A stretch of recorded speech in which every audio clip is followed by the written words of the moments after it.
time will tell. Now, one of the things that we do know for sure is that a lot of young people in South Africa have got a stake in what happens in these elections coming up on May the 8th. What we don't know for sure is how many of them will actually show up on voting day. There was a number that did show up on the last day of registration. But one person who's been looking at this and wondering whether it will happen is Gugu Nonjinge, who is a project leader at the RJR. Thanks very much indeed for joining us and welcome to the program. So you wrote an article recently and you're saying that we shouldn't be too optimistic if these young people don't show up to the elections. Why do you think that? I mean, my only concern is the fact that in as much as political parties and again with government is trying to agitate and of course advocate for young people to participate in the general election, there's still so much to be done. And also, even as though IEC has run a number of digital campaigns again to inform and to encourage young people to participate in the elections, chances are young people are not going to show up at the voting polls because there are a number of reasons that the government, together with the political parties, need to address. And in a way that is intersectional, in a way that addresses youth's concern. And one thing that political parties need to take into consideration is the problem of inclusivity that young people are actually seeking. All right, so explain this then to us. On the last registration weekend, 81% of the new registrations were people under 30. So, I mean, it takes a bit of effort to go show up to register to vote. Why wouldn't that translate into voting on the day?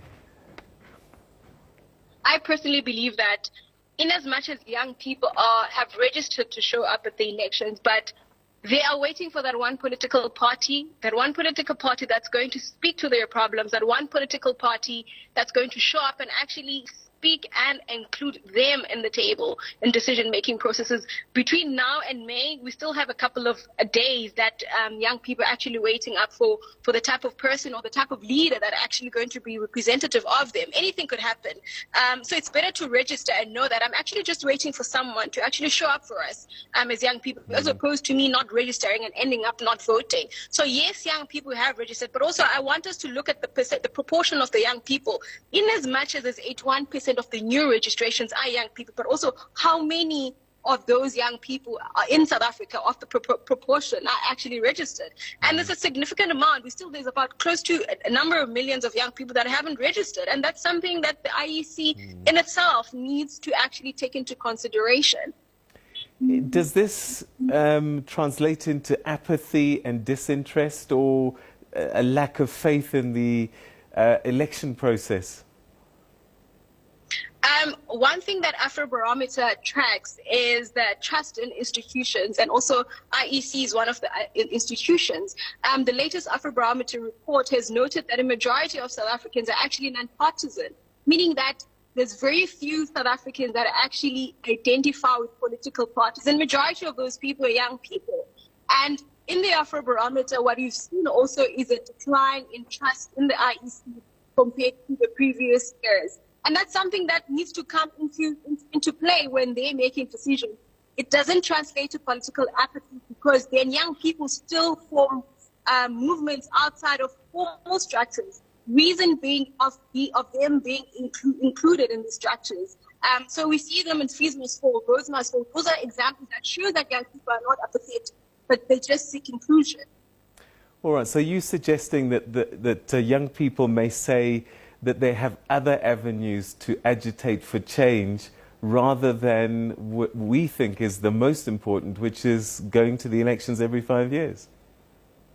Definitely. I think as a young person myself, I do not speak for all the young people in South Africa, but I think also when we're trying to see a political party that can represent us, I mean, majority of the population in South Africa is youth, not even South Africa alone, but in the continent at large, about 60% of us constitute of the population in South Africa, a large proportion of it. So now if the leadership in play right now, the average person is about 50 years old. So what is representation then? I think that's something we're still grappling with as young people. Yes, we vote a political party into governance and into leadership, but no one actually speaks to our issues. getting a young person also does not mean inclusivity, does not mean in consultation. What we as young people advocate for is intergenerational conversation, and that's what we want to see in political parties and in the governing structures. So the political parties will say that, no, we do have policies for the youth. We are trying to communicate with them. Is their message getting lost in translation? Where's the disconnect? I think, again, the disconnect is in the inclusion. If older leaders are the ones that are creating these policies for young people, then there's no point to it. Reason being, we want to see familiar faces. We want to see people that actually share the same struggle as us as young people in South Africa. And hence, when you get a youth leadership that form part of a political party to speak to us rather than actually engage us, that's when you see young people forming this social movement outside of the process that we actually have in South Africa. So some people might say, but hang on, we've got young leaders, Musi Maimane, EFF Commander-in-Chief. They are young. They're definitely a different generation to the rest of them. Isn't that enough?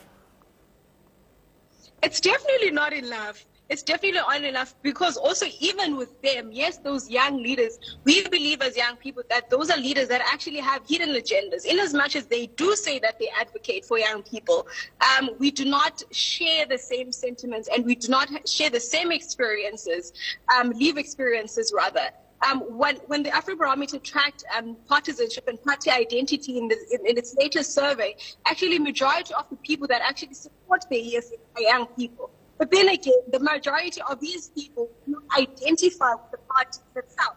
So it is again, if it's an EFF side, I think it is more of what is it that we're doing wrong, so much that these young people are not identifying with us. But out of all the political parties, the majority of young people might actually. So I think there is a bit of a policy that political leaders and political parties actually take into their table, actually address. All right, so we're going to have to leave it there. Thank you so much indeed for your insights. And we certainly hope that the politicians are listening carefully because young people like yourself will make the difference. Thanks so much indeed for your time, Gugu.